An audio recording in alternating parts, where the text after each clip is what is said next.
Let's go. Welcome back, everyone, to another week of Pace Pals. We have a great episode in store for you, an excellent interview with a surprise guest, the great Lord of Lords. Hello. Oh, damn. Oh, damn. Let him cook. Is that GTM? Holy It shit. is. It is. Oh with the my. shades. That's crazy. Easily the best entrance we've had for a guest so far. Not, I don't mean any offense to any of our previous guests, but that's got to take the cake, right, Zeus? That was fucking brilliant. How did you do that? How did you do the fade? Like, did you let us in on your secret? Houdini. Like, what?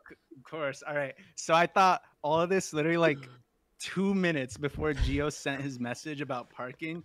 I was like, I don't even know what I was thinking. I was setting up the scene for my webcam, and obviously, like, I don't have a normal like big webcam scene. So I was setting it up, and I was like, what if I did a fade in effect with the OBS scene transition? So I just set it to 5,000 milliseconds, and then I made this other scene. Oh no, I'm going away. I'm fading away. Oh, where it's shit. just an image of my chair. That's awesome. That was then, awesome. And then I had to think about like how I was gonna introduce myself, because like, well, it's gonna be obvious if they like see like what I'm wearing immediately. So I got one of my ponchos on. Very Let's nice go. fit. Looking fresh. And I Drip. just pulled up the hoodie, tilted my head. Let's go. It kind of reminded me of like one of those really hyped up boxing entrances where they have like the robes on the hood. They come in and like the music's going. That was sick. Yeah. What a way! man. What a way to start the episode, man. That's crazy. It's the Welcome best. to I mean, GTM. there's not even a Mount Rushmore of openings. It's the one. This. It's it. This is the whole mountain. This It's is it. It's settled. Well, we have GTM on the episode, a legend of SM64. I wanna the links in the description below, but twitch.tv/GTM __ right? Correct. Rocking 2 underscores. Twitter, you're GTM5471, and then YouTube GTM. I want to give a little resume for you as well before we get into it. Obviously, you're known for your 16 star. You're a legend of 16 star. Currently in 5th place with a 1455.9. Is that your highest placing you've ever been? Yeah. So in 2021, that was the first time I ever got top 5, and like it lasted for like 3 days because I got a 1508, and Weegee's PB at the time was like it was either a 1514 or a 1511. So I beat it for like 3 days, but that was right when his 16 star grind had started. Oh, you know, man. when he got his awesome 1458 where he missed the star. So this is my second time being in the top 5. It's also the longest I've been in the top 5 for. It's been like I think a year and a half now. Yeah, I mean, yeah, because I think you got your PB right at the start of 2023. So it's a pretty good reign in the top 5. Yeah, pretty much. That's awesome. You've also dabbled in some other categories. 1 star, you have a 30th place time, 733.19. That's no joke. That's a sick time, shout out worthy time. And then who could forget your 120 and 70 star times? We got a 410.20 and a 108.14. But it's actually crazy because a 108.14, how many 70 star runs have you done? 2? Well, okay, so it's a little misleading now because like, so I did that. I think I did that 70 run like early last month because I was getting really bored of 16. I was like, okay, I'm losing my grip on reality. I'm losing my grip on runs. So like, let's just do something a little different. So occasionally throughout that month leading up to that run, I would just like get bored and go live with only 70 for a little bit. So I've done like a couple, like a handful of attempts. I remember one of them was like kind of a dead run into Tippy, and the others were just kind of like in lobby. So it's like, let's say somewhere around like 50 attempts total. Okay. Maybe. So sub hour coming soon. Everyone be on the lookout. True. Yep. The GTM sub hour arc is so real. It's happening. It's happening right now. Dude, it'd be funny to get it without like any practice on the stars in 70. Just And I think it's kind of doable. Yeah, I feel like you absolutely could do it. Yeah. Like sub hours, I think it's a benchmark that a lot of people underestimate how hard it is. Because I remember when I switched to 70, I was like, whatever. But if you have like a 14 and 16 star, like you obviously can get a sub hour. Yeah, I mean, like I think I'm sure a lot of other people think the same as well. As like raw movement alone should be able to get me there with like if I had spam enough attempts. Yeah, basically. I think that's the key, because if you're not going to practice and like you still have to get some reps on some of those. I mean, there's what 54 unique stars to 70, so there's a lot of different movement that you got to learn. Nothing too crazy though. So to kick us off, I feel like it's been a long opening, but to kick us off with the meat, if you will, how long have you been running? How'd you get started? How'd you find SM64? How'd you find speedrunning? Give us the origin story. All right. So let me think. Okay. So like 2017, right? You guys know the ROM hacker K is a Manowar? Oh yeah. Of course. Yeah. You know, big legend. I forgot which video it was that I saw, but like one of them had gone viral, like how many of his hacks tend to. And I was like, damn, this looks sick. So I checked it out. I think it was the Super Mario Maker 64 mod, which looking back on it now was pretty primitive, but like at the time it was pretty sick. Because basically no one else was doing what he was doing with ROM hacks. So I watched that video. I'm like, damn, I subscribed to his channel. Then I see that like in his next hack release, he mentions that he's going to start streaming on Twitch a lot more. So I follow his Twitch. At the time, I had gone by my old name, Racing Man 1. I'm sure some of you guys remember that. Forgot about that. Maybe. Of course. So I started watching his streams a bunch, and I'm seeing that he's just like he's making ROM hacks. You know, I watched so many of his streams between like 2017 to like late 2019.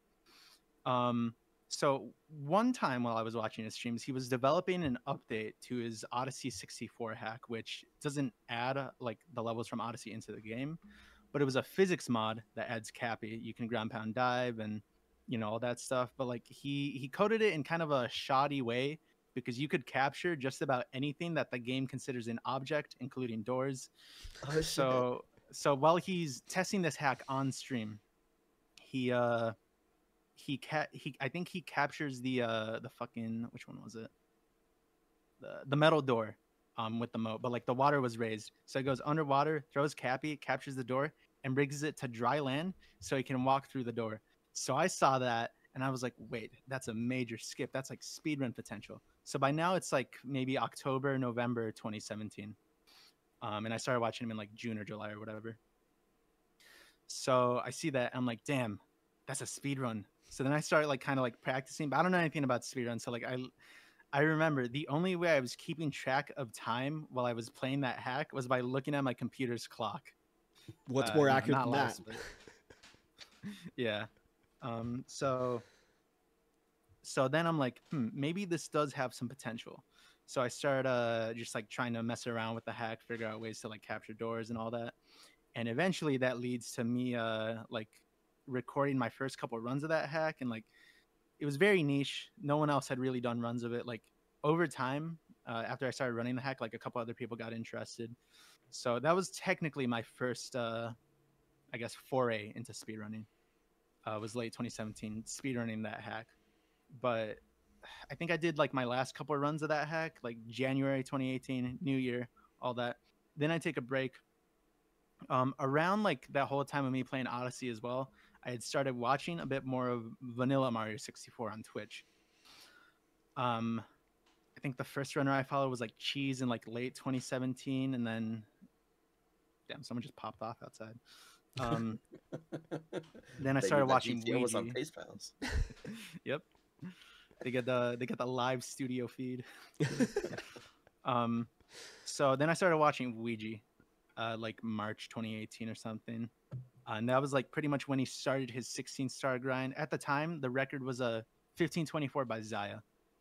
And that record had gone unbeaten for, I think, like at least a couple years. I don't want to give a number because I'll probably be wrong about it. But like at the time, people thought, oh man, Zaya's 1524 is just so good. Like even though he fucked up even though he fucked up Pillarless, his BLJs were just so good that it's going to be such a long time until anyone beats it. Which it was a couple years until Weegee came around and started grinding. Now, I do think Aki had unofficially beaten that time, but because he wasn't recording and then only started recording when he realized, oh, this run's good. And that was during the middle of HMC that he finished with, I think, it was something under 1524, I'm pretty sure. So technically he had beaten it and he was like trustworthy, but you know, leaderboard rules, integrity, all that. Oh yeah. So officially speaking, Weegee was the first one to beat his record with a 1517. and I didn't see that record live, but I did see it on YouTube after it happened because like it was fucking massive. He beat Zaya's time. Everyone's like, what the fuck? A YouTuber I watched at the time, Nathaniel Bandy, also like I think tweeted about it because like it was just that big. It was getting attention from all sorts of Nintendo fans and speedrunners alike.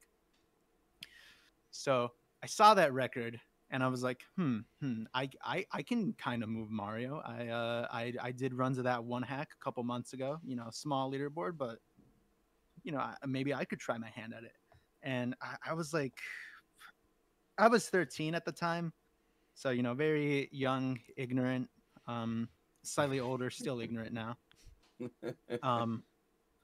So I started running the game with the goal in mind to get a 15, like right off the bat. I was like, yeah, getting a 15 should be easy. I'll just do a couple strats. It should be pretty simple. And that was my initial goal. Cause like, obviously when you see something really exciting, you want to get into it. You set your goals up high. Cause you know, me personally, like I enjoy a lot of the glory, like, you know, just like the idea of like having people watch me and like be excited for me, or like in Melee, like people watching me like pop off for me winning and stuff. That whole just like excitement factor was really appealing to me. So that's why I set my goal so high as a 15 initially. Now, I wasn't demoralized when I realized, oh, it's going to be a lot harder than I thought, but I just kind of kept playing. So I started playing, or I finished my first run after a couple attempts, like throughout that week in July 2018. I finished my first run with a 2036 doing LBLJ and cannonless, or OG cannonless. That's absurd. Yeah, it was I made some weird choices back then. How long did you have to practice before you actually got like a run? So besides the Odyssey ROM hack, I had also played ROM hacks like pretty casually because I watched Simple Flips, and like he'd do all these things that looked cool as fuck. So I'd play the same hacks and try to copy what he did, and sometimes it worked, sometimes it didn't. But like I guess through that, it kind of like helped me get a grasp of the movement because I didn't spend that much time practicing. At least like it was 6 years ago at this point, so I probably don't remember it nearly as well. Yeah. But I definitely don't remember like practicing very much leading up to like the attempts that I did and then the run I finished. That's nuts. So 16 star because you were inspired by Weegee? Yeah, pretty much. Yeah. I actually remember, this is like fast forwarding through your arc pretty considerably, but I remember your PB, I watched it live, that beat Weegee's 15-17. Oh man, when was that? 2020, 2021? Does that sound right? It was probably like early 2021 or like March 2021, I think. Yeah. February, around there. Yeah, because I know I got into, we've talked about this a few times in the podcast, but I started like getting into the community and watching and like playing Mario back in June, I think, end of June 2020. And obviously like you're a prominent speedrunner and you were kind of like making your progression through the 15-minute series around that time. And I remember watching that one live. I think that might have been the first PB of yours I saw live. And it was just like so hype. And you specifically talked about like, this was Weegee's world record. This was the world record when I started running. And it was just like, I don't know, one of those like feel strong moments that just kicked ass. And I remember being like so pumped. And I like forced Gringa, no, at the time she was my girlfriend, now wife. But I was like, look, like he did it, like GTM did it, like he's been grinding so hard, he fucking got it. It was so sick. And she was like, I don't know what's happening right now. Yeah, that's definitely like, I don't think back to that moment nearly as much, but like when you frame it like that, like it was pretty monumental for me that I had beaten the record that made me start playing like 3 years later. Yeah, like 3 years after I started playing. So I feel like for a lot of people in 120, they look at like the Sig Bop, and for you, this was like your own personal Sig Bop in a way. At least that's what it felt like a viewer, and it kicked ass. It was so cool. Yeah. And I think like generally around that time period, like I was making pretty steady progress with my PBs until like July that year, 2021. But like at the same time, like my Twitch stream, my Twitch stream and activity during that time period was like absolute peak. Viewership was consistent. It was like always over 150 around there. And that's also what led me to getting Twitch partner after like 3 months of trying. Like the entire first half of that year just went so well for me. Yeah, did you just hit your 3-year partner anniversary? Yeah, I did like 4 days ago. That's crazy. Marked 3 Congrats. years of Twitch partner. Thank you. That's Thank wild. you. Hell yeah. So obviously 16 star was something you got into because like that's kind of what you watched first. That's kind of what got you into the game. But do you think like if you had gone into vanilla speedrunning from RomHack speedrunning and you know you said you followed Cheese at first, he did a little bit of like 70 mixed in with 120. Do you think if you had followed other more like 70 or 120 focused runners, do you think maybe you would have gone down that path, or is 16 star just like where you think you would have ended up regardless? I'm not entirely sure. I think I might have initially chosen 16 because like the hype from his record, but also like it was a good length.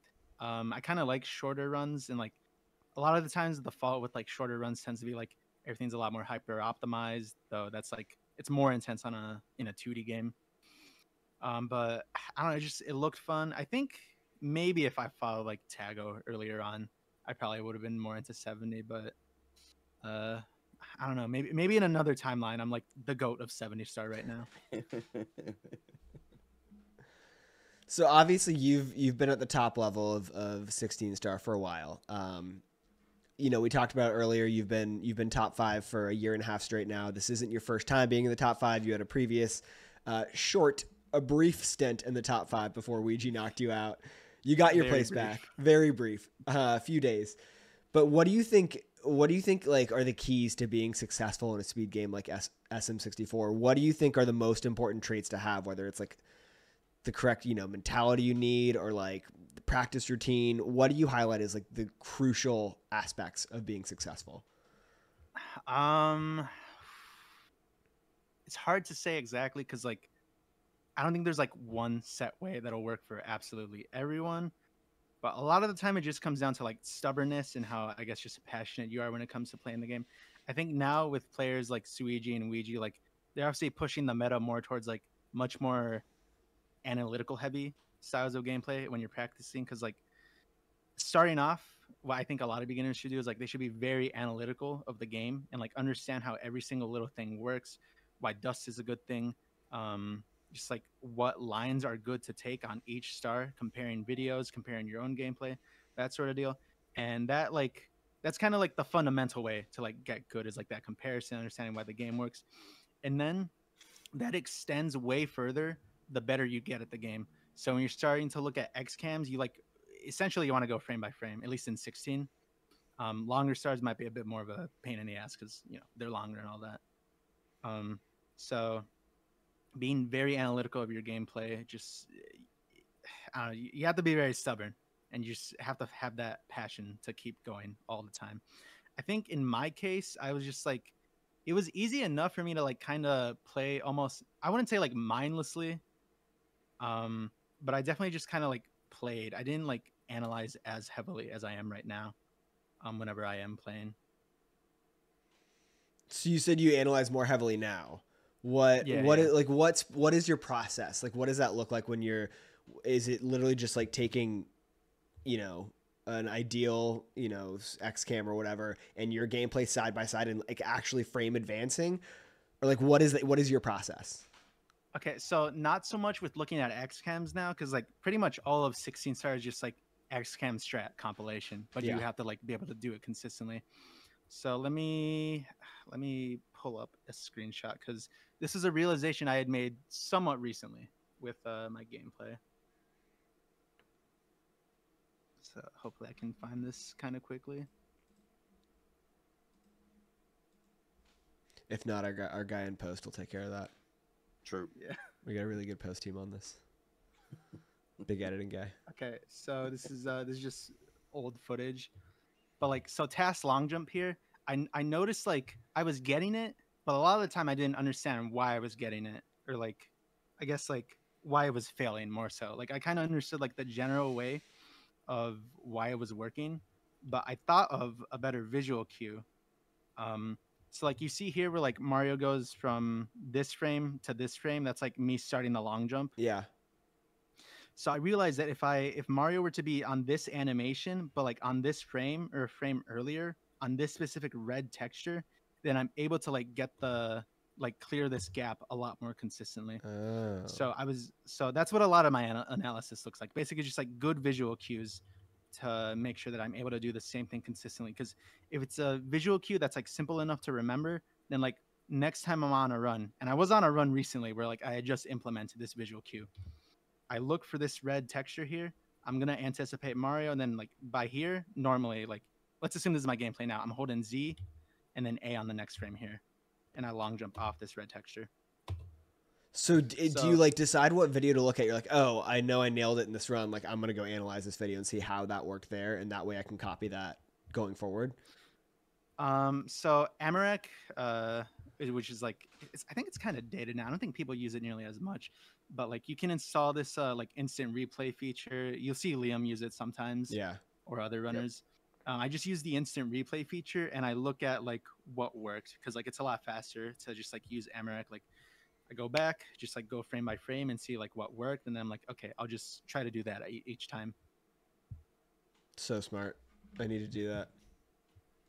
Yeah, it's definitely a very good tool. And then I think other times it's not necessarily like visual cues, but like just like getting like mentally used to certain like stick inputs and the timing, and developing a feel for like a lot smaller things, like the camera movement and stick inputs that I do when I'm about to like turn around and punch grab MIPS. Like I was labbing that out a bunch, because like I was trying to realize like what's gonna work here the best, because like I'm kind of consistent at what I've been doing for the last couple months, but like even in something so small as just like turning the camera around and like turning around the punch MIPS, like I can still change that a lot. Like maybe visually it'll probably look the same, but like I'll notice a significant difference when I try to lab it out a lot more. And then like the jump to the wooden door, I had to think of better camera inputs for the first MIPS clip. And I realized that instead of like, I like fidgeted with Mario Cam a bunch, because like that was just what I was used to for so many years. But then I realized, oh, I shouldn't be going into Mario Cam at all, because that like slightly fucks me over in such a minor way. So I just stay in Lactic Cam the entire time and just try to get like a good jump to the door, and then immediately clip with MIPS into the wooden door. Did you like make that decision, or did you experiment with camera inputs based on what other runners were doing, it, or was it just like freestyle? Like let's just see what happens here with these different ones. It was pretty much just freestyling. Yeah. Sometimes when I'm like ultra confused, I'll like see what Weegee or Suigi does, or like a lot of the time I copy what Slip does, but not so much recently. So yeah, for the most part, like I'm able to know enough that I can sort of just like freestyle what feels the best for me. Yeah. And like like I said, you extend that whole like discipline analysis and practice way further. But like at my point in 16, it's like you get like smaller returns from it. Like they're still good, but like you like the details you look at are just like a lot more finer when it comes to that. Yeah.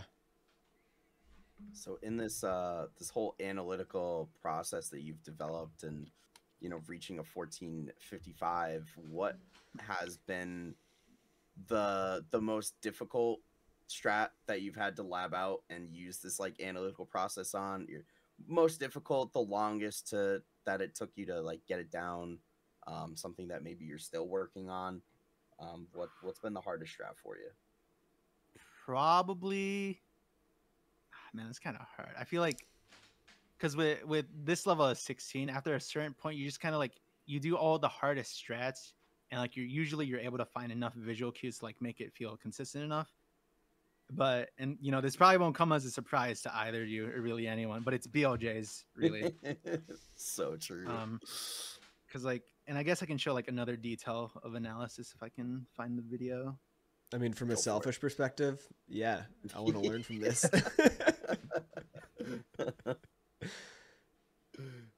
It's kind of a minor detail though, so I'll just try to look for this real quick. The interview is actually just a tutoring session for me. This is just a film session. Yeah, like... yeah, it is. I'm down for it though.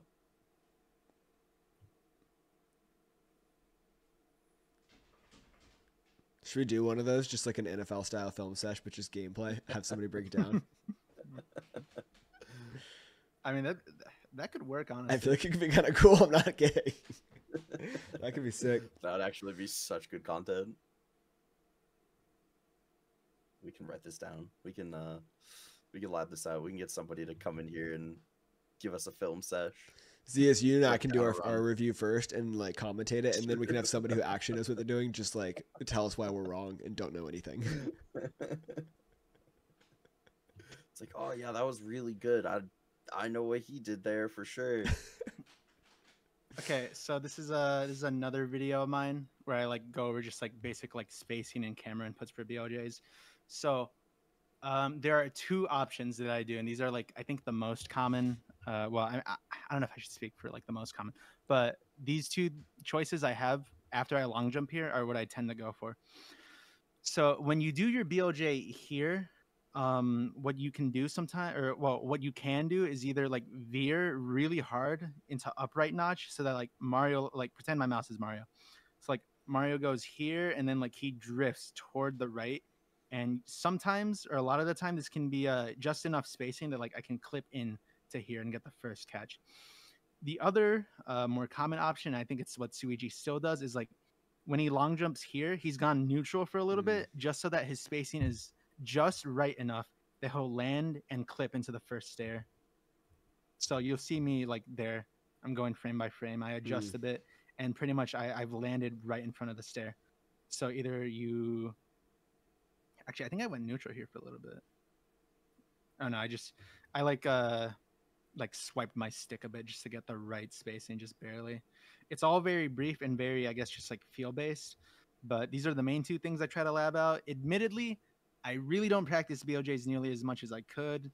Partially just because like I'm kind of a slacker. I'll be honest when it comes to my practice and analysis. Like I had recently tweeted that like there's always just like after years of playing Mario, there's just like still so much that I can be looking at, so much I can be learning, especially in 16, where like I already feel like I already know all the big things, but then like there's so many small things that just like make everything work.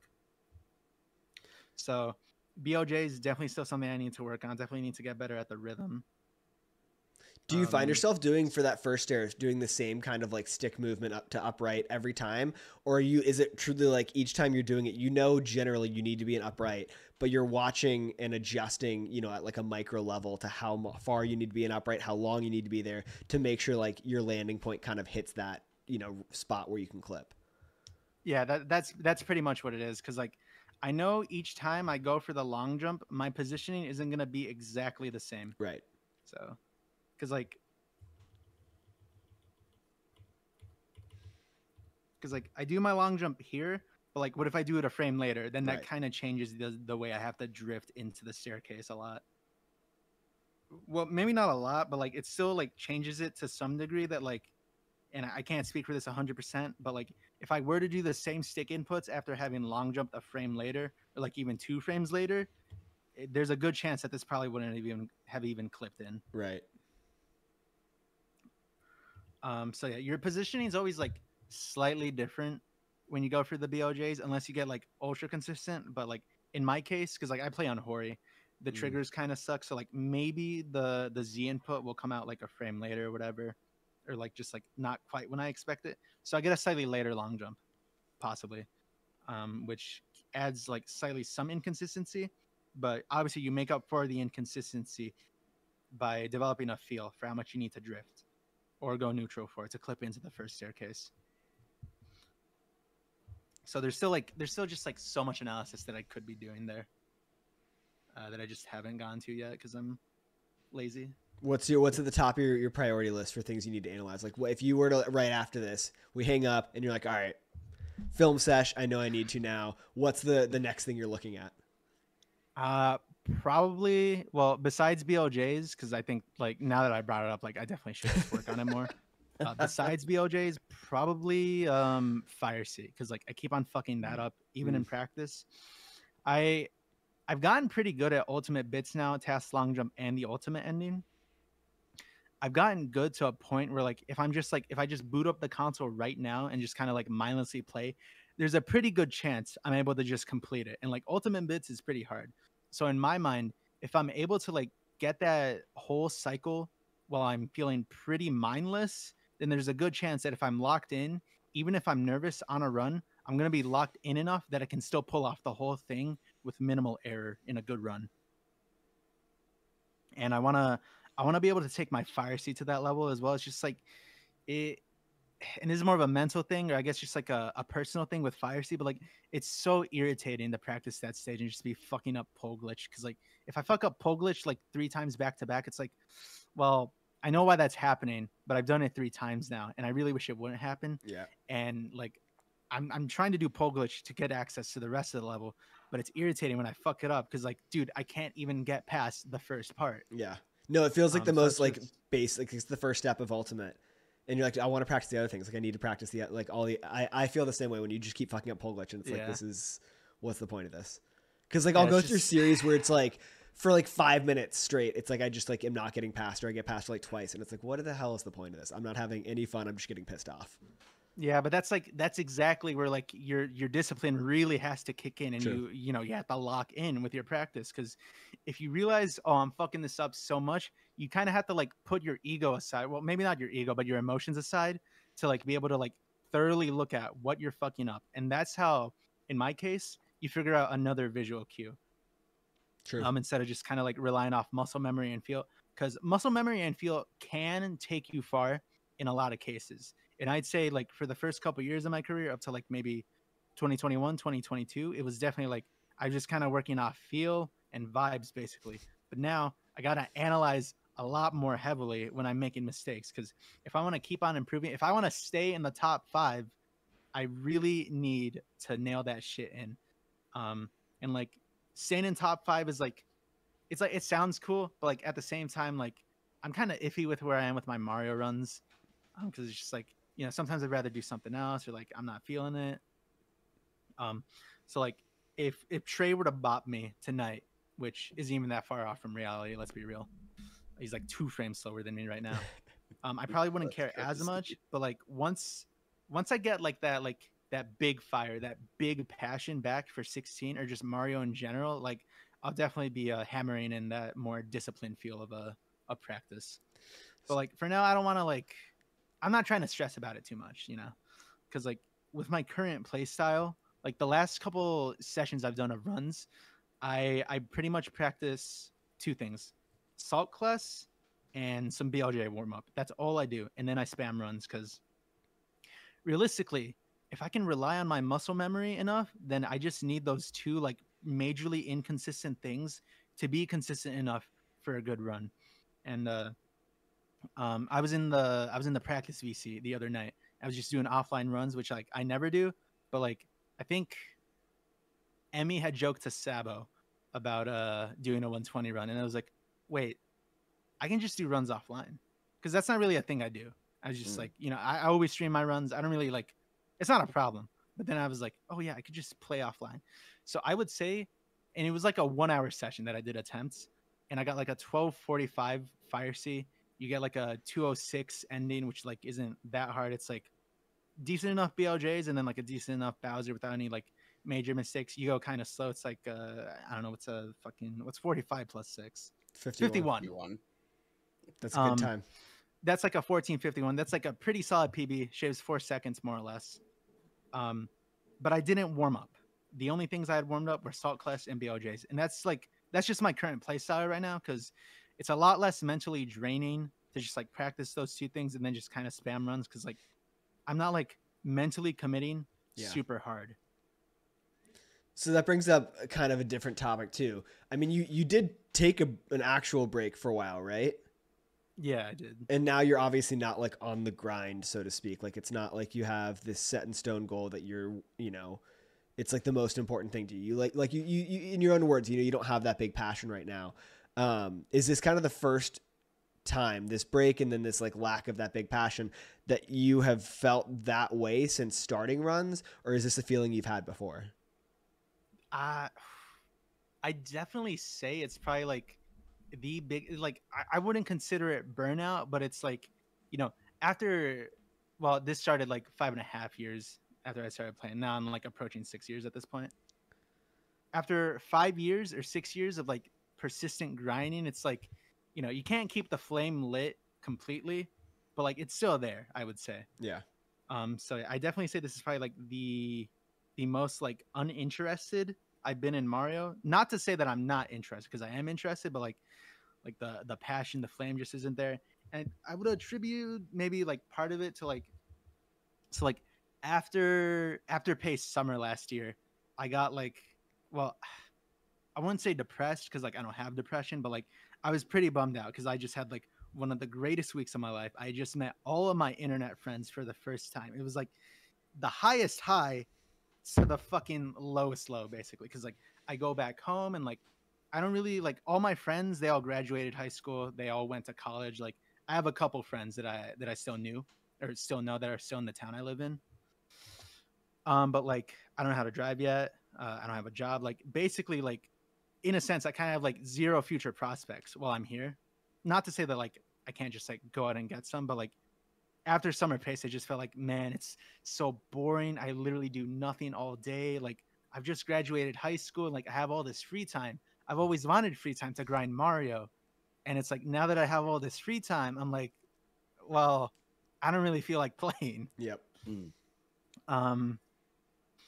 So after Pace Summer, I just like major depression. I was like, oh, man, I feel fucking lonely. This sucks.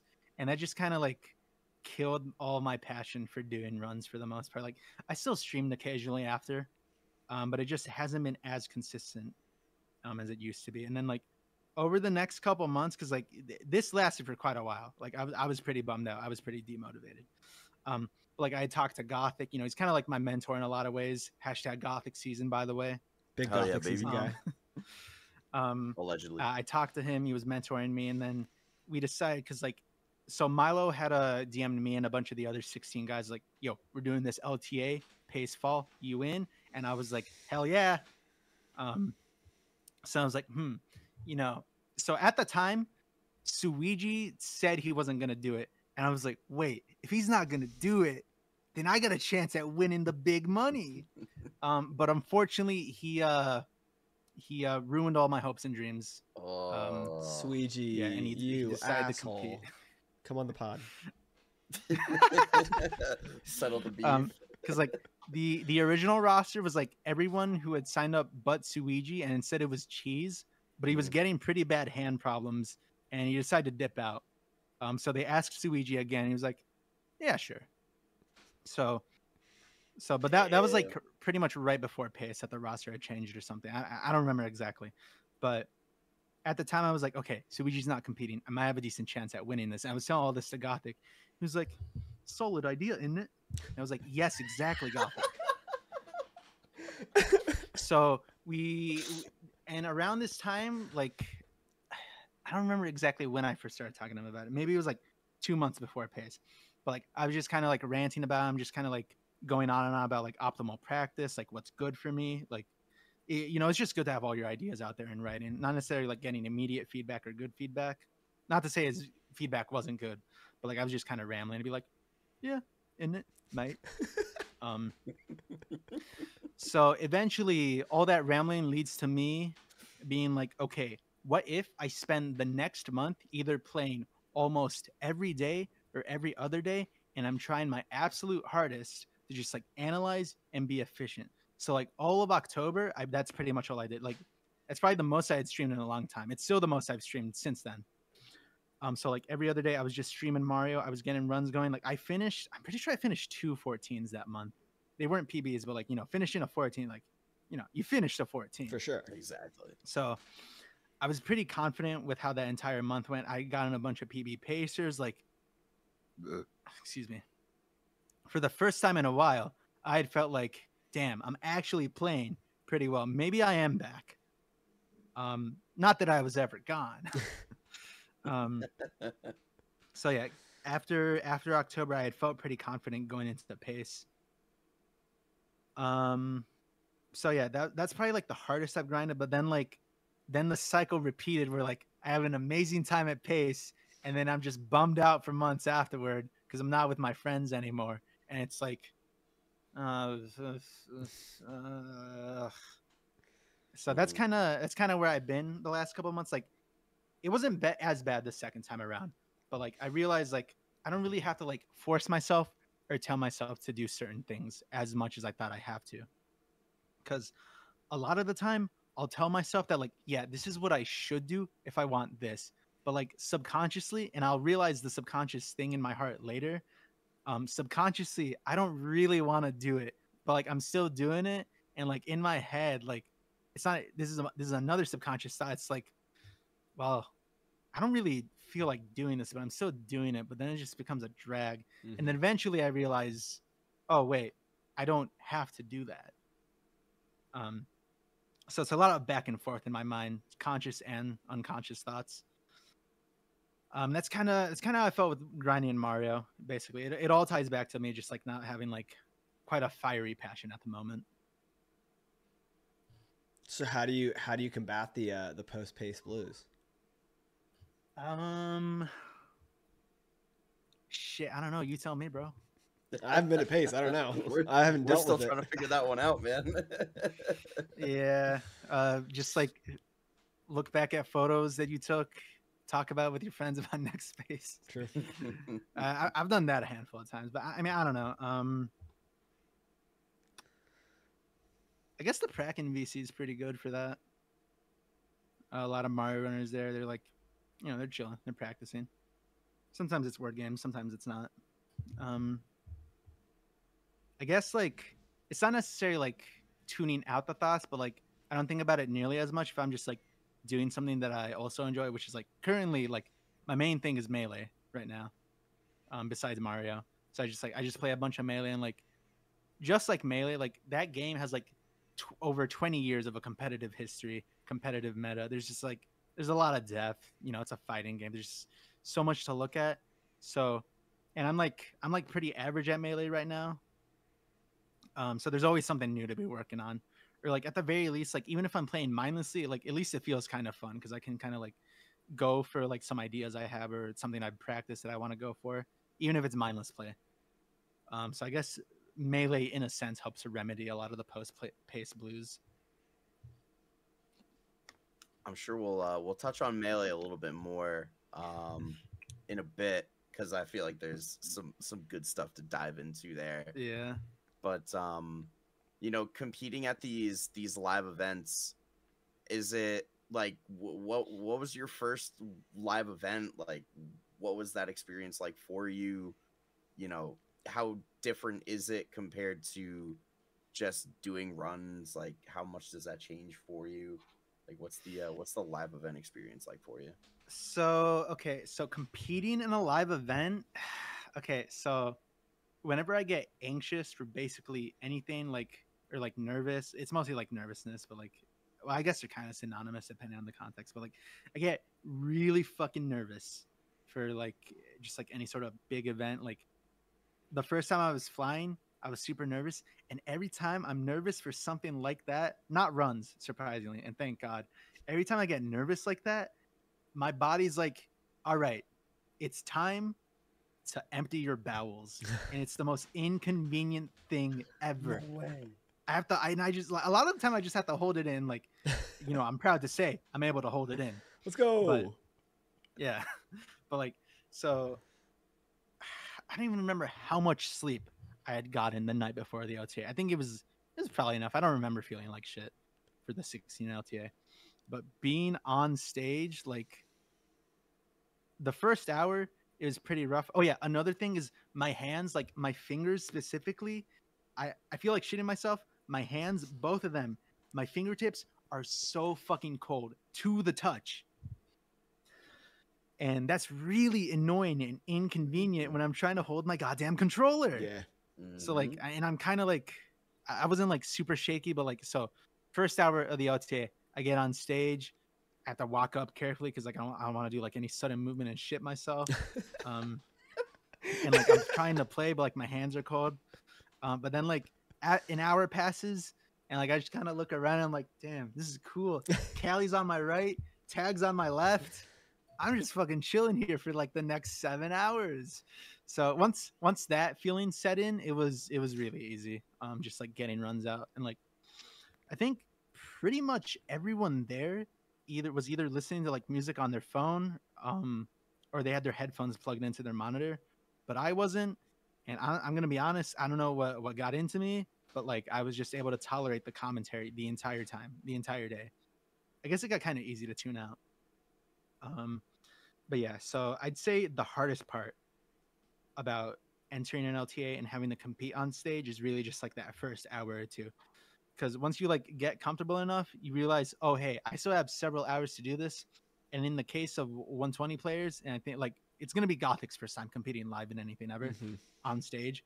Like he has like the entire weekend to worry about. So like, you know, first day goes like shit or like, you know, not up to what he wants. Like he has a whole other 8 hours the next day. So yeah, he has some leniency in that regard. And I guess for me, it was like easier to adapt to just like one day because it's 16 and like I already knew what I was doing. And another thing was picking out the right monitor. So I wasn't sure what monitor to use because like I'm pretty sure all the guys that were competing, they just brought their own setups.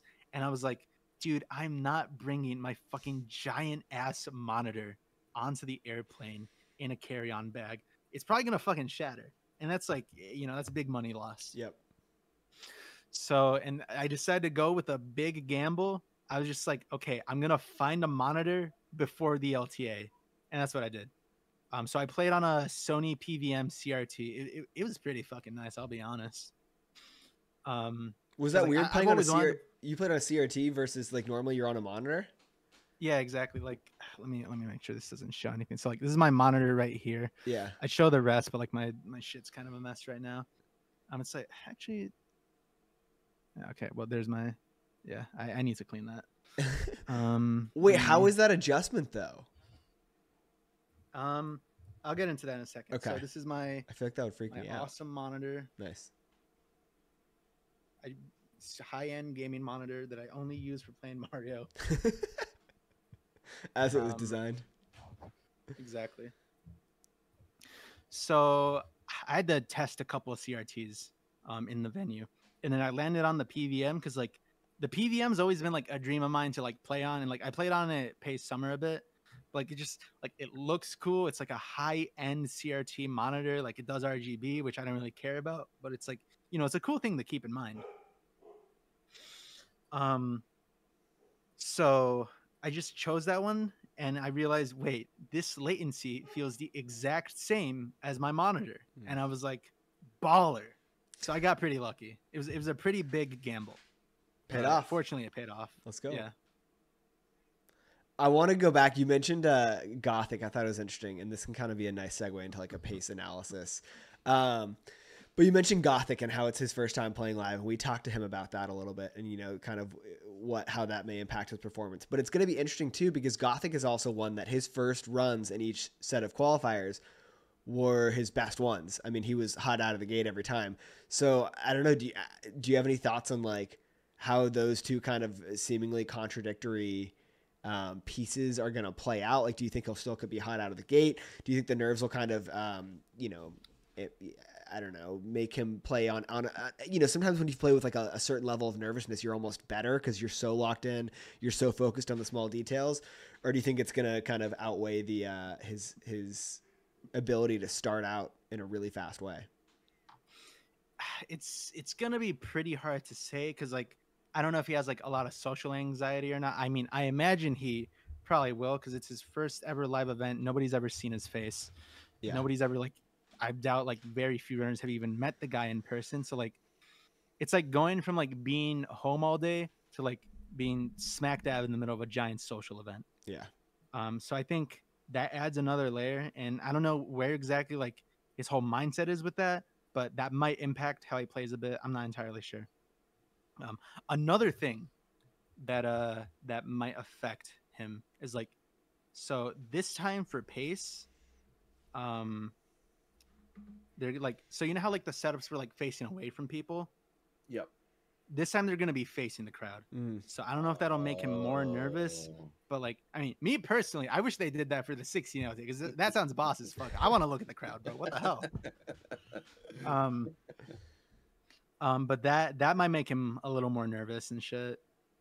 I don't know. I think if he's able to just like lock in properly and kind of just like tune out the audience, he's got some comfy headphones that like block out noise canceling ones. I mean, then maybe he'll be able to get a good run out of the gate. But we'll see. I do find it interesting that he was able to get like his first couple runs were like his best ones, each of the qualifiers, because like pretty much up to that point, each point of the qualifier, he was like barely playing like at all. So I definitely think if he's gonna be mega ultra serious about competing, and he knows this, like I don't want to sound like a smartass or anything, like he's gonna want to like start locking in with his practice like now. Yeah. And I don't know if he's doing that. I see him playing a lot of word games. I'm not judging, but I'm just saying, like, the time to lock in is now. Gothic, get your shit together. That's from GTM. That's not from me. I'm not a Gothic hater, so. But I think if he's able to practice thoroughly and start doing runs a good amount of time before the LTA, then like I think he'll probably be able to get solid runs even like deeper into the weekend, deeper into the day.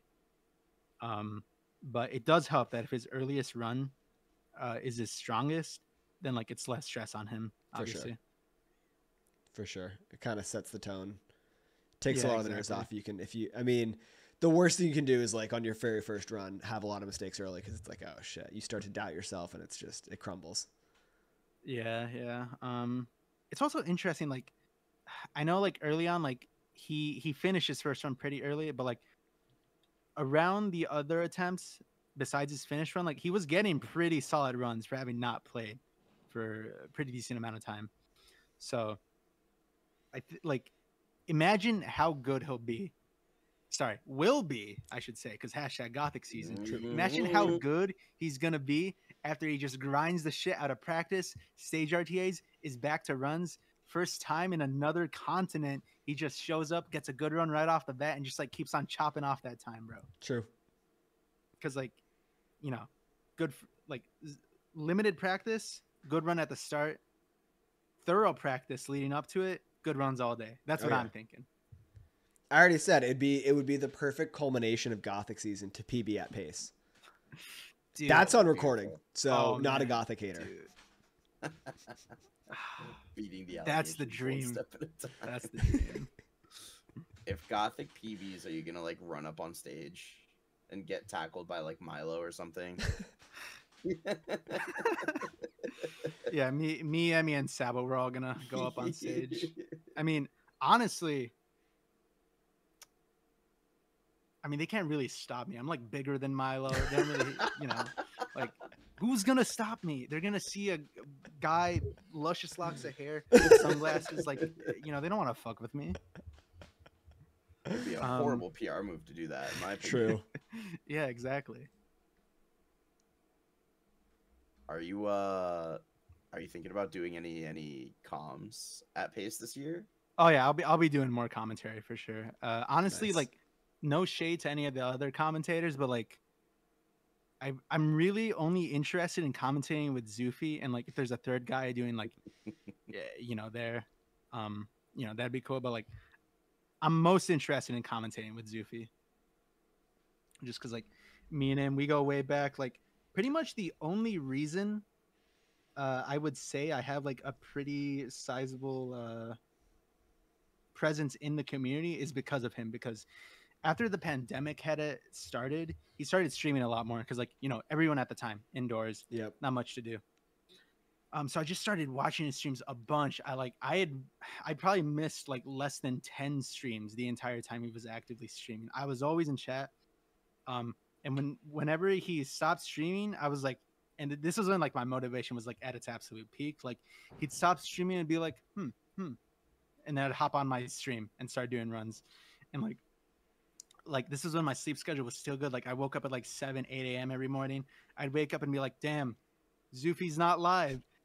I'll just stream until he goes live. And sometimes I'd title my fucking shit Xoofey Waiting Room, and like people would watch me. So I kind of got a sizable start off basically just being a Xoofey fanboy. I feel like I remember that. I feel like that's where I knew you first, was just from Xoofey's stream and like seeing you all the time. Yeah, exactly. Yeah. I think that's a similar story for me, because Xoofey was one of the first runners that I watched. Yep. When I started watching Mario. Yeah. And I would always see GTM in chat. always talking about GTM. Isn't what is this picture? Yeah, wait, what is this? It's me, Xoofey, and West Dog. Oh shit! Wait, I remember this picture. Wait, I love this photo. I love the Bills hat. Oh, that's was that? awesome. I love West Dog's Bills hat. Yeah.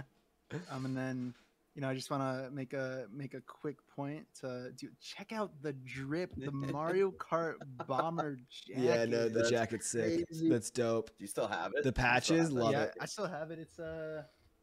It's probably in my closet right now. I still have it though. That's sick. Let's go. Huge fan. That's Damn, yeah, Cricket's the patches profile on the picture. arm too.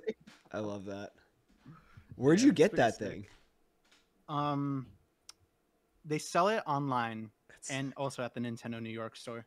Mm. So I just ordered it online. that's dope. Let's fucking go. That's sick. That's so sick. Isn't Xoofey's name in like, I can't remember if it's in Slip's Discord or if it's another Discord. Isn't it like GTM's father or something? Yes, he still has it as that. It's in Slip's Discord. He made it that like 3 years ago as like some sort of joke. I don't even remember what the joke was, but yeah, that's his nickname. That's awesome. Looking ahead to the grand finals, you know, we have our finalists set. Obviously, we've talked a lot about Gothic. Obviously, Cheese, Weegee, Beast will be there. Callie, Blue Bob, and Punkay, and then Gothic rounds out the top 7. Do you have a prediction for us for the podium top 3? Okay, wait. I'll do a prediction for the top 7. Even. Just give us the standings. Let's go. This isn't even a prediction. This is just you're just gonna say what the Let's go. He's Oh, going damn. all in. Okay. Tell us how it's gonna be. All right, let me. Okay, say all the names again. I got you. In order of the standings: Cheese, Weegee, Beast, Callie, You can just rapid fire. Blue Bob, Punkay, Gothic. Forgot my guy's a typist. A little bit. All right, let me resize this. I had just I have the very top of your thing cropped a little, so bring it down a touch. Oh yeah. Yeah, you're set. Yeah, you're more than good there. All right. Let's think. So, You cannot put Gothic in all 7 spots, by the way. True. dude, Not allowed. how'd you know? Shit, my poncho got stuck on my wheel. All right. I'm gonna be honest. I need to pull out the brainy specs real quick. Oh damn, we got a wardrobe change. Are you kidding? Live wardrobe change. Holy! Oh my god, he's a genius. Wow, this guy's so smart. All right, actually, I gotta adjust these again. I gotta put on my thinking cap. Let's go. It's my splits background, dude. Let's True, go. it is. All right, so GTM and Wes with the props. Oh my god. Showmanship. it really sucks because I know someone has to be last, and I like all of these people. Oh, I know. We've been through this. All right. It Yeah, sucks. we have. Okay.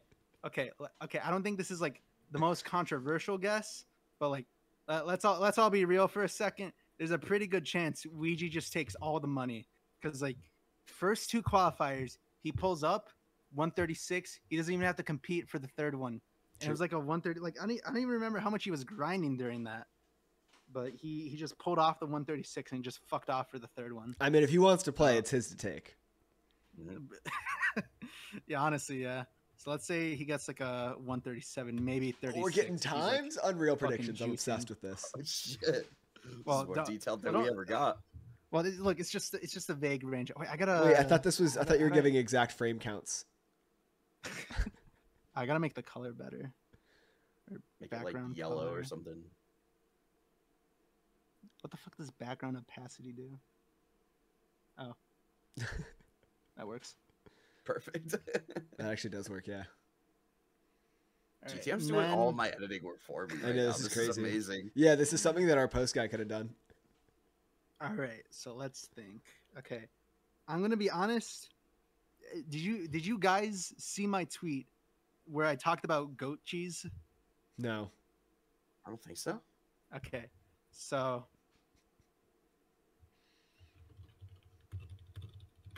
I usually try not to miss GTM bangers on Twitter. You don't have your notifications turned on? I should. I really should. Cringe. I'm a fake fan. There's just so many to keep up with. That's all I'm saying. The library, vast. So I tweeted this. Streets are saying that goat cheese is back in stock at the store. I think the streets might be right, not gonna lie.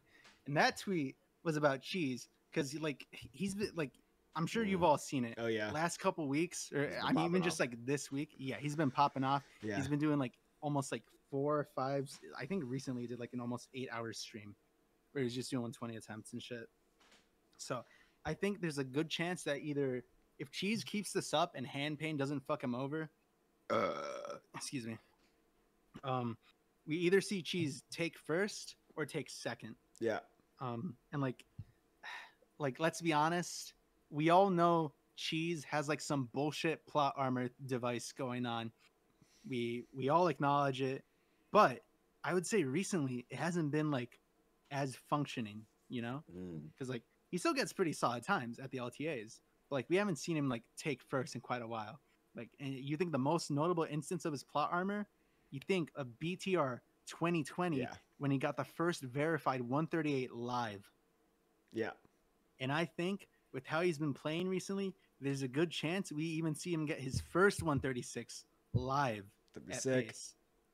It would be sick. It'd be the perfect plot armor. It'd show us that SM64 is actually scripted, you know. As we all know.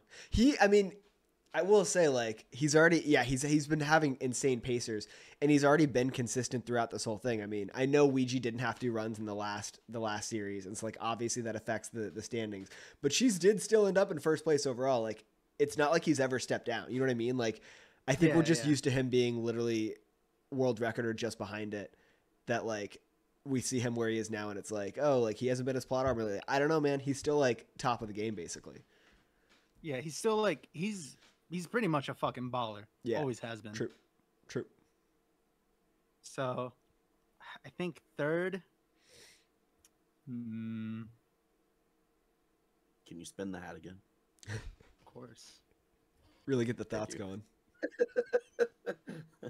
Get the gears turning. Literally. I wasn't done with my thought. I don't know. Third's kind of a hard call because, like, I'd say if we look at history, like Punke, always like probably the most consistent when it comes to these events. But like, you know, maybe, and I'll just briefly touch on it. You know, he's been tweeting about his mental status. Maybe that will take a toll on how he plays, or maybe he's able to like separate the two. But I think there's a good chance we don't see Punke win this one. And like Weegee, like I said, I don't think he was playing that much when he dropped those 136s for the qualifiers. So, you know, pretty good chance that he just is able to take first as well. Because like currently, and he said on stream, like he's not really that interested in spearing right now, but like something like, you know, pace, like he's gonna like try to play and all that. So I think Punke 137, 138. All right. I think 138 might be a bit more likely because I don't remember what he finished with last pace, but I think it was around there. I think it was a 138, like a mid to low 138. I can look it up. Wait, which last pace, like the last qualifiers or last year? Last year, last finals. Oh, I don't have that on me. It's packed away.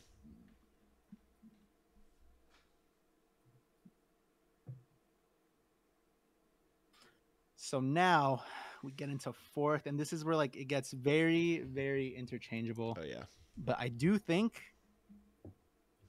either Kavari, aka Beast Assassin, you know. Yep. You know, actually, not a lot of people know this, but me and him, we actually go way back. I used to race him in 16 a lot. Oh really? Like 2018. Okay. Yeah. Oh shit. Yeah. Me, him, and our other friend Jer. Those were like the first couple of friends I had made in the community. Like we called a bunch, we raced in 16 a bunch. I was like 13, 14, but like, you know, we were all kind of squeakers. Well, not Kavari. He was pretty old by then, or at least older than us. But yeah, him and I go way back. So honestly, I'm thinking it might be a toss-up between Kavari and Cali, because Cali's been playing pretty solidly. Like, and he mentioned this in his interview with Genix, but like, he's like, his improvement has always been very steady, just like very steady, very consistent. He's always labbing out stuff. So yeah, I don't know. It's hard to decide between the two because like Kavari's got a 137.38. I think Cali's is like 137 4x. So I think right now it might be a toss up between them two, but I think.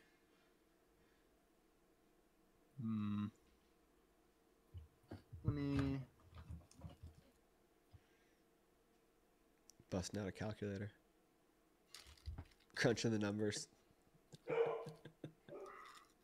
Just hitting the Bordeaux pack right now. Heads or tails? Call it. Tails never fails, baby. Tails never fails. Tails is Kavari. Right, I don't know how to toss a coin. Let me like. You got it. Works. That works. Oh, Cali taking fourth. Yep. I was gonna say I can't remember which one's heads, which one's tails.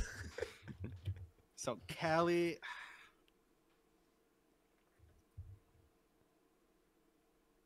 I think a 138 is more likely. I definitely think like pretty much everyone here could spit out a 137 if they're like just like having an absolute great time. Yep. But I think last time he finished with like a low 139. I still, Gio, did you get the final times for last finals at all? Last finals, no. Yeah. The last qualifiers I have.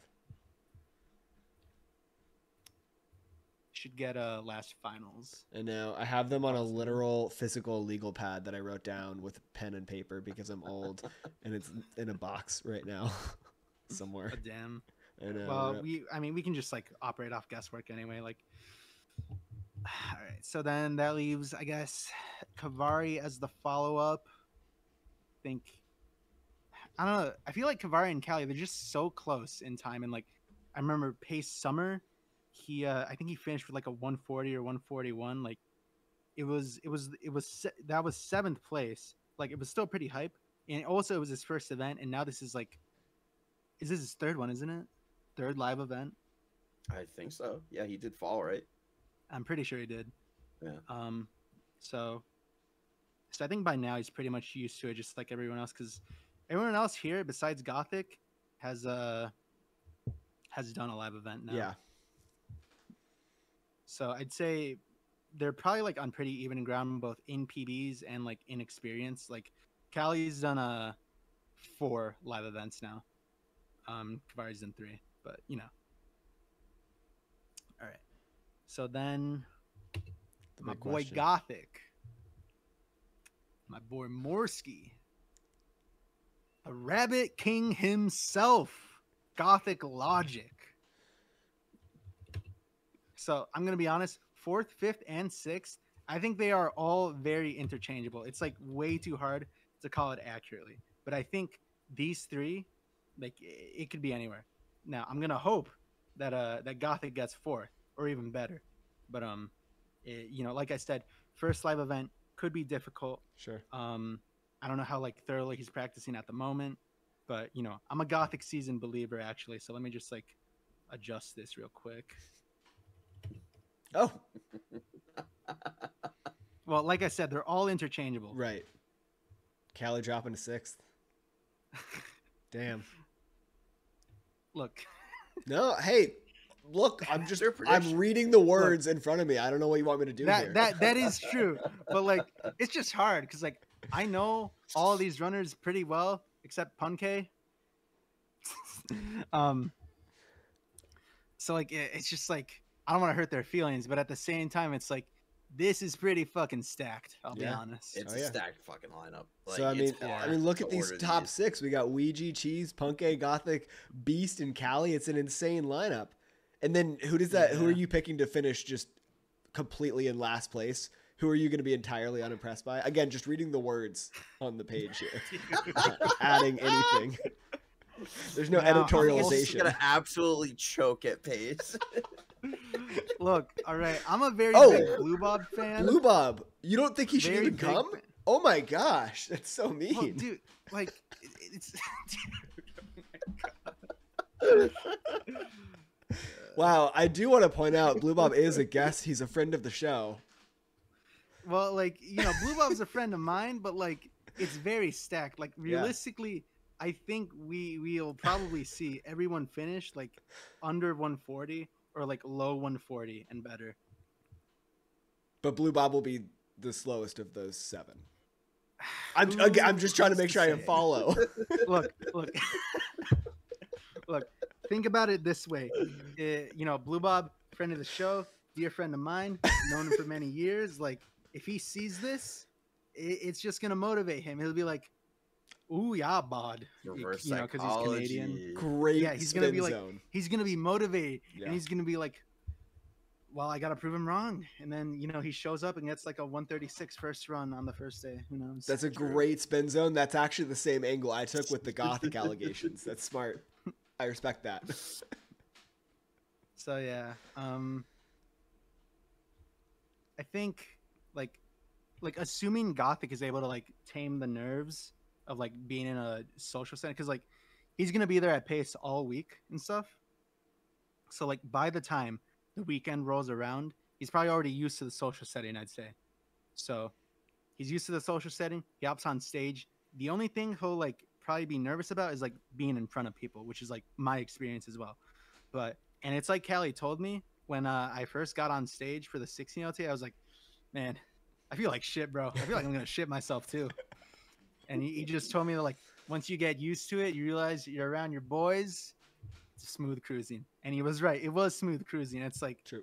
When people like tell me things about like adjusting or like, you know, adjusting to a new experience, like usually it's never like bar for bar what they describe it as. But for me, it was pretty much bar for bar what Callie had said. But assuming, you know, maybe Gothic's still like a little shaky throughout the whole week, and he's not feeling the greatest, then there is a chance that he probably falls a bit lower than like Kavari, Callie. But you know, we'll see. Like I said, very stacked. All these players are great. So it could really go anywhere. I love it. It's just yeah, like I said, it's a lot harder when you have less data to operate off of, because like I feel like the first 3, they're kind of no brainer, maybe a little interchangeable, but like when Weegee locks in, he gets a 136. When Cheese locks in, he just kind of like operates off plot armor. Punkay's consistent. I think, like I said, 4th, 5th, and 6th all interchangeable. Like Callie could get 4th, Gothic could get 4th, Kavari could get 4th. But that's just the iffy thing with these events, is that someone has to be last. Mm-hmm. It just happens to be Blue Bob in this case, right? Dude. Look, he'll prove us all wrong. He'll get first for Canada. For Canada. For Canada. Oh, Canada.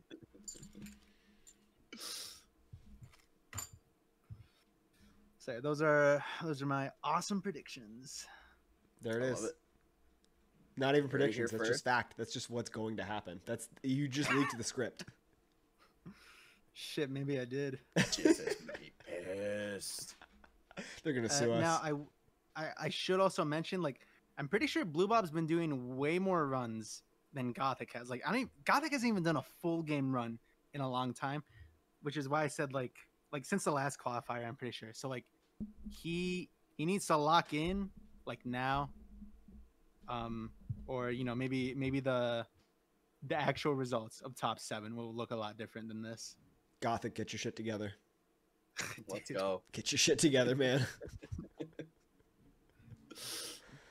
Oh man, I do want to be cognizant of everyone's time, but before we let you go, you've mentioned Melee obviously, and you mentioned that's kind of what your main focus, I think you said now.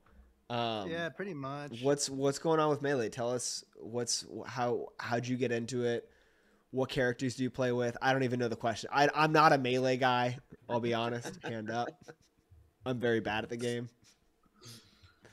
So the main way I got into Melee was basically like, you guys know Katie Hops? Yeah, of course. So like I had recently just started talking to her. Okay, well, it's kind of a funny story. I noticed she was starting to be more active in the community, and like I forgot, I wanted to like message her something. So I tried contacting her on Twitter, and then I realized I'm fucking blocked, and I was like, Oh. what the hell? I've never even spoken to her. What the fuck did I do? And then so I get my boy Trey Bordo, Trey Reliabordo. That's what I like to call him because he's pretty reliable when he locks in. And I'm like, dude, Trey, can you please just like message her? Like, I need this solved, bro. He was like, got you. So it turns out, okay, well, it's a little embarrassing to say now, but basically, sometimes I have more of a, I guess, eccentric personality, and like the way I banter with some of my friends in chats, like it just kind of comes off as like me being a massive dick to them. When in reality, I'm just like fucking around with them, just saying whatever. And she kind of interpreted that as like, oh, this guy's kind of a massive jerk. I don't want anything to do with him. But I cleared the air, and then I started talking to her more. Started teaching her some of the ways of 16, all that stuff. And then one time while we were calling, she was watching. I think we were calling it a big group. It was me, her, a couple other runners, I think. And she was watching the Big House 10. And that was the one that aMSa won with Yoshi. And like, I didn't understand what was going on, but like she tabbed into it right as it was during Grands. And like I was watching, aMSa wins. And I'm like, wait, so did he just win? Did he just win the whole tournament? And she was like, yeah. So that was like my kind of first exposure to like competitive Melee. Like I'd always known about it. I always knew Armada was like pretty fucking good at the game. One of the best, often considered the GOAT. Then like a month later, there's like this other major tournament happening. I think I don't know if it was Genesis, but like something had happened. I was calling with her again, and then she told me she'd help me set up Slippy because like I was kind of interested. Like in the back of my mind, I always knew I wanted to get into Melee at some point because like 2018, I was talking with one of my friends. Like at the time, he was in the competitive Melee. And we tried doing online net play with like the shitty dolphin stuff. It was pretty laggy, but I just have this sort of like vivid memory of me trying Dr. Mario because like I'm a Mario fan. Of course, I'm gonna play a Mario character. And I remember moving him, and I was like, damn, this feels kind of nice. He's kind of just like fast, and I didn't realize that like because like up until that point, my only exposure to like playing Smash games was like Smash 4 and some Smash Ultimate, which those games are a lot more floatier and like Melee's a lot more fast paced. But I didn't realize that. And I was just like, damn, this game feels kind of fast and nice. Like this character moves nice. So in the back of my mind, I was like, okay, at some point I'm going to revisit this game. I don't know when, but when I do, I think I'll just play Dr. Mario again. So Katie sends me all the stuff to set up Slippy. I set it up. I already had a GameCube controller adapter from like 2017 that I just like haven't used in a while. So I started playing on that. Then started playing with Dr. Mario. So that's how I got into the game. Katie taught me a bunch of stuff. I started slowly learning other aspects of the game on my own. And then, excuse me, God, it's like the third burp this time. So I started learning things on my own. I just kind of like, from there, it just kind of spiraled into me getting more and more into the scene. Like I started watching like pretty much every major that happens every other month or every month in some cases. I started watching a bunch of YouTube videos because like there is so much Melee YouTube content. It's so fucking good. It's like such a good spectator sport, and it's an even better game to play competitively, I'd say. Which kind of makes me want to do similar things for like just like more SM64 content. Like we've seen D Whatever, Poke, Trey Bordo, like they're all trying their hands at more SM64 content. Simply and Cheese have been mainstays for a while, but I think like there's just so much more that can be done with SM64 to like popularize the speed run. And I think ideally what I'd like to do if I could just like get my shit together is make similarly informative content about the speedrunning aspect in the style that Pen and Koek makes his videos. Like you look at that 4-hour video about invisible walls, and like I just like the graphics, the animations, everything about it was so smooth, and I just want to be like that, basically. So, you know, you got into Melee that way. You started kind of getting deeper into the YouTube content. You started watching more majors, super majors, stuff like that. Who was the first pro Melee player that you kind of latched onto in a way? Like, this is my guy. This is who I'm rooting for in every major. Okay, so it was Moky Doki, because like Let's go. yeah, like I don't remember how recent his sponsorship was with Moist Esports, but like I think it was kind of new at the time, because like this was like early last year, pretty much not long after I had started playing the game. I saw that like it was kind of like Melee off season, like he had a free month, no tournaments to practice for or anything, so he decided to do some 16-star speed runs, and like it lined up perfectly with me, because like, and like I don't want to sound like like you know like I'm using my clout, but like I basically was, because like you know, you see someone with a Twitch check mark, you're like, yo, I see you're playing Mario, you know, I got the skills to show you. And he was like, hell yeah, bro, hit my line. So I hit his line, and you know, I taught him some 16 stuff, and he got like, so like in total his game time was like 2 months of like playing pretty consistently, but like it was spread out because like he had tournaments and stuff. So he went from like no time to like a 17 in like 2 months total of grinding. Oh wow. That's So sick. yeah, so I was able to latch on the Moki, because like, you know, Mario I'm familiar with, Melee I had just gotten into, so a lot of the time I'm always just cheering for Moki, just because like if you watch his stream, like he's pretty entertaining, I'll be honest. Mm. But yeah, like the main thing that like sparked that interest was just him playing Mario. Hell yeah. And obviously I feel like I know this answer, but like who's your player now? Who do you go to now? Like for like Twitch stream? Either a Twitch stream or just like a pro that you root for every tournament. Well, Moki, the most obvious answer, but then like if it's not Moki, or like if he's out the tourney, or like Moki or this other player haven't met in bracket yet, then it's aMSa, who plays, you know, the red dinosaur, the red Yoshi. Because like Yoshi's just like he's the only Yoshi in like the top 10, top 20. Like you look at the top well, I guess like the first 10 players from the top 100, rank 95 is another Yoshi, and then there's no other Yoshis. So he's able to work with such a like technically intense character and like high APM character that basically nobody else is playing. And he's able to get consistently good results, beating some of the best players each time.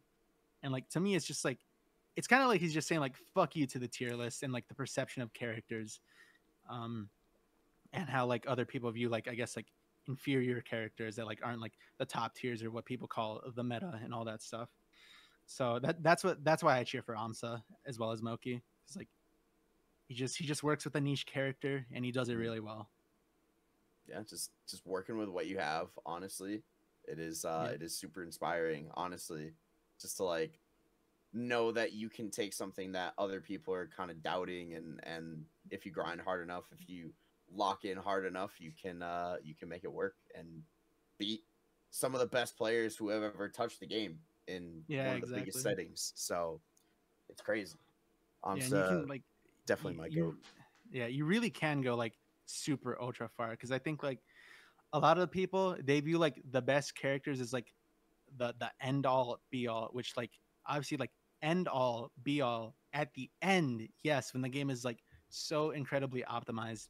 But I feel like even as people keep on getting better at the game, there's still a lot you can do with like a lot of the mid tiers. And like I say that because obviously like I main Dr. Mario as a mid tier, but Yoshi's initial perception was being like bottom 3 characters out of the 26.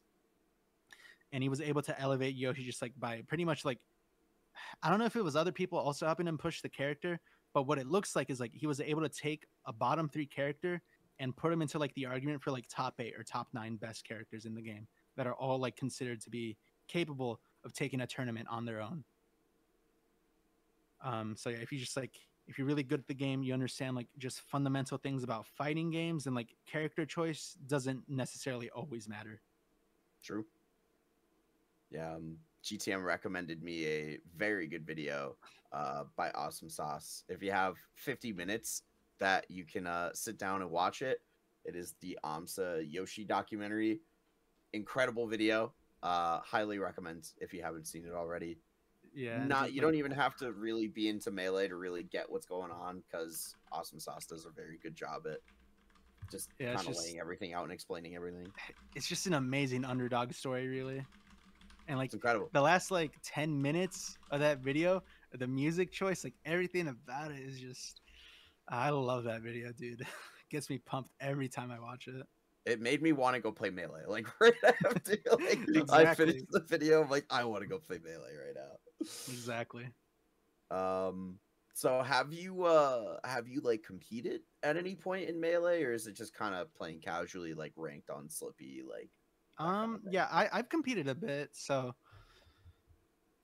like the first year, like I didn't enter like any sort of like online Slippy brackets or anything, but like a couple weeks before November, I entered a couple because so one of my friends I mentioned earlier, Jer, friends with Kavari and me. He was one of the first Mario people I talked to in 2018, and like since then, you know, I've kept in touch.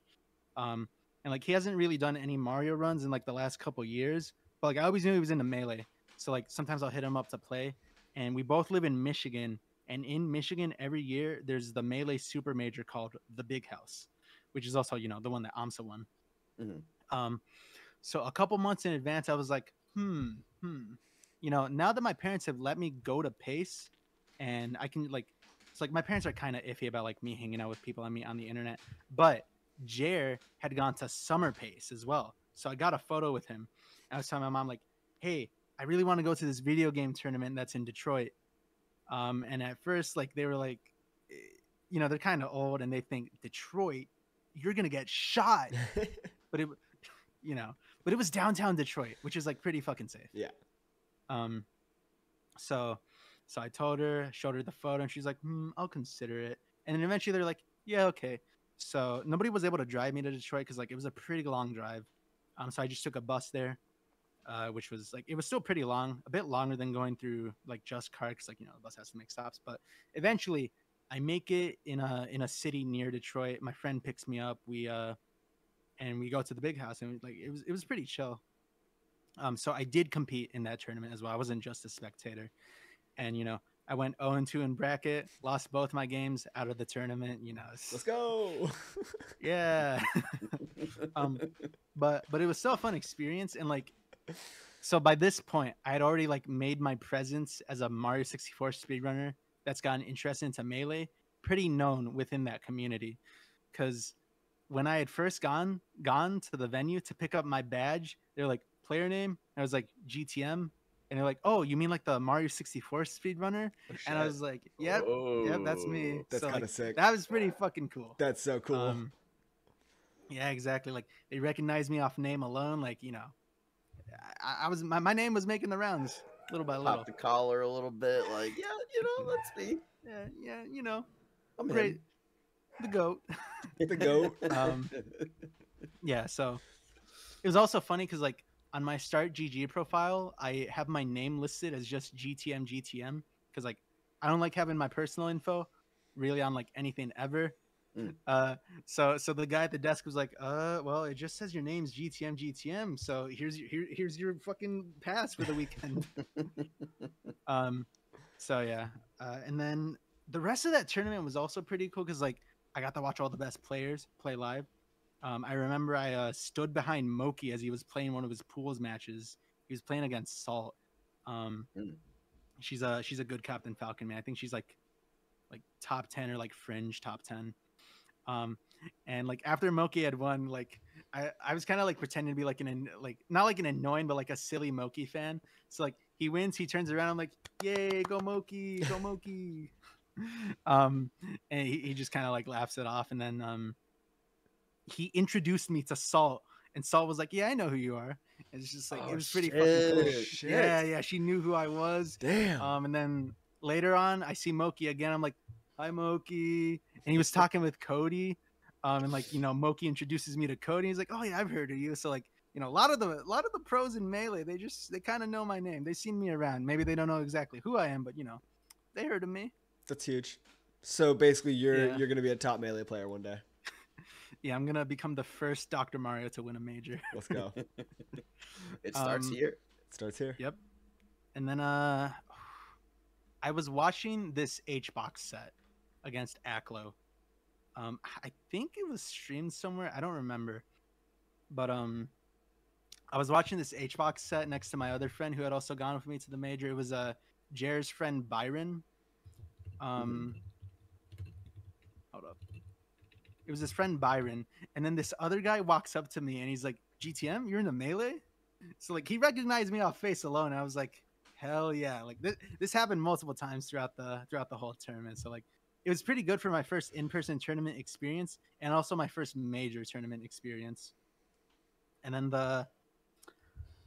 so I know I'm talking about myself a bunch, but like you know, from my perspective, it was just really cool, just being recognized all the time like that throughout the event. And then at one point, it was like during top 8 of the tournament, like my phone was on low battery, and the nearest charging outlet was like next to the bathroom. So I just like it's a fucking massive venue. So like let's just say there's like a massive venue warehouse. Like at the front here is where they're showing the shit for the tourney. And then here's like the bathrooms. So I had to be like here. So I was pretty far away. And like I was also kind of tired at this point. So like, I was just kind of like, I just had my phone in my hand, like this. I was waiting for it to charge. And like my eyes are closed. I'm just sitting there. And then I'm sitting there. And someone's like, GTM? The hell? It's just like, oh, sup. So that was a funny moment. Getting recognized left and right. Yeah, pretty much. Well, it was like pretty scattered, or not scattered, but like spread out throughout the event. So here's me. Oh shit! Let's go. Let's go. This was another Hungry Box set that I had watched live. It was Hungry Box versus Axe. I don't know if you can kind of see me here. Oh yeah, you're there. Yeah, and then let me just bump up the quality real quick.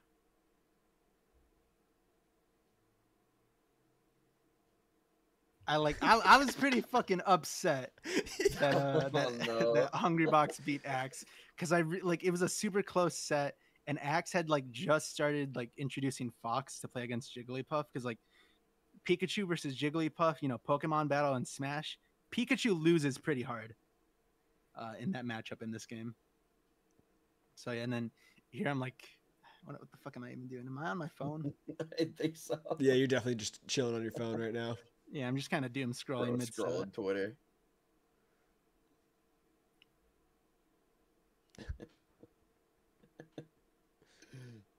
So yeah, that's some footage of me at the big house. There's this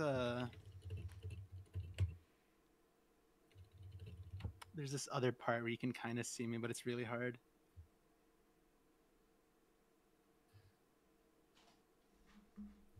I'll get it in a second. Okay. So this is another little silly moment of mine. So this was grand finals. I was in the crowd. You're gonna be able to see the jacket. Well, you'll be able to see it, but like the lighting's really bad. Yeah. Oh, okay. So this is me. Oh damn. So the tournament just I feel like I can see the hair. I'm just like doing my little clap here. So yeah, that's me after the tournament had ended. That's sick. So Katie was also watching with like, it was like her, Hippocamp, a couple other Mario people. I had also gotten a DM. That like someone noticed me in the crowd. So occasionally what I do, I don't know if I did it in this video, but occasionally what I would do is I would like take my phone, because like it's super hard to see me from the crowd. I take my phone and I just shine my face like this a bunch, so you could like kind of see me light up. And then I'd text him. I'd be like, "Did you see that?"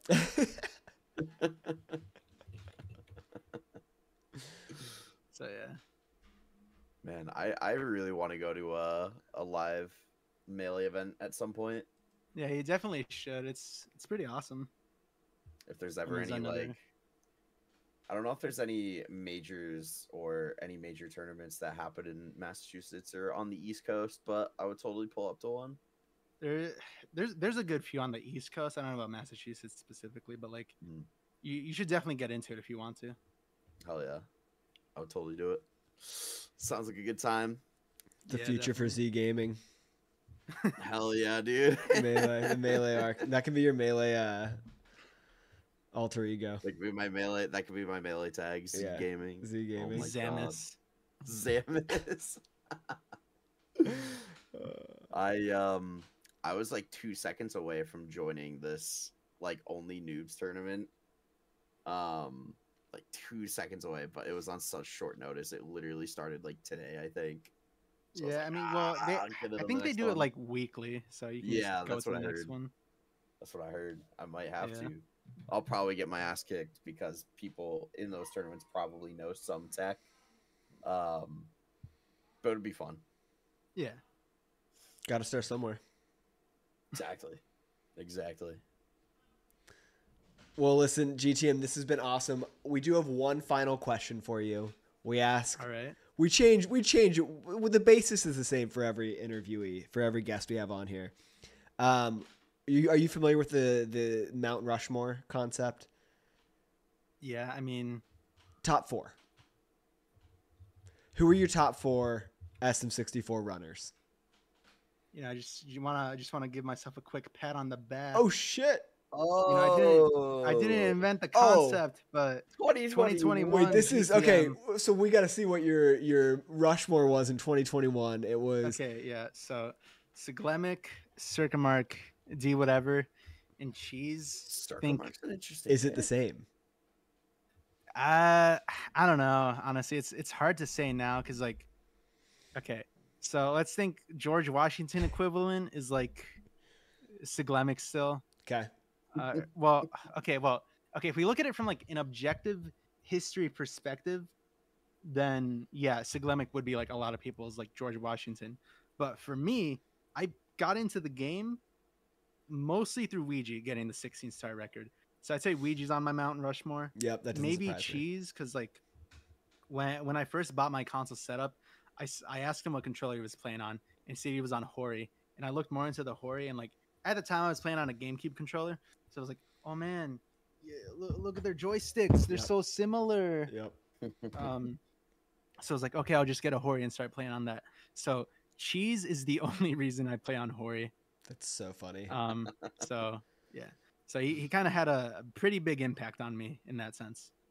So he's got to be on the Mount Rushmore. Yeah. So maybe Weegee or Cheese interchangeably. I'm not entirely sure. I don't know. Let me think though.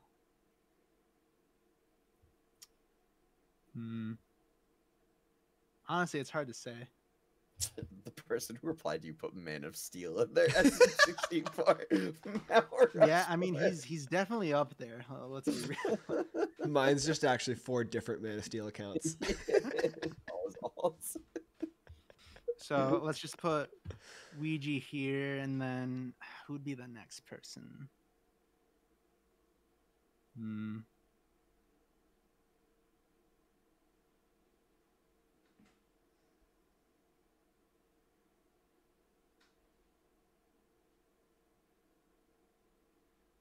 I'd say Slip has definitely had a pretty large impact on me. You know, yeah, he wasn't like a direct inspiration for growing out my hair, but like COVID hit, and I realized like, you know, because like COVID hit, so like my hair was gonna be able to grow out for a while. I was like, damn, I should keep on growing it out. You know, he helped me with some hair stuff. So nice.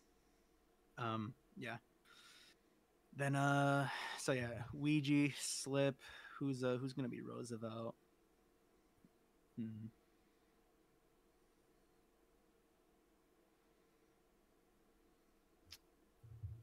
don't know. It's so hard to choose anyone, really.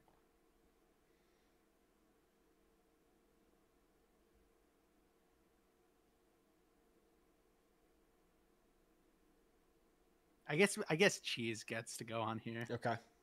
Weegee, Slip, Cheese. Then, yeah, Weegee, Slip, Cheese. Who else?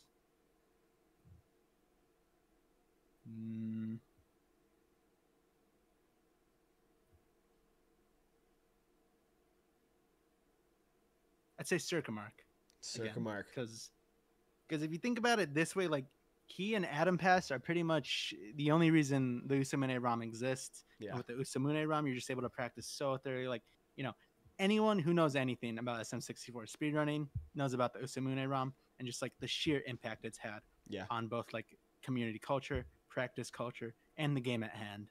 So yeah, I'd say that's my Mount Rushmore. There it is. Weegee, Slip, Cheese, and Circa Mark. Love it. Solid Mount Rushmore.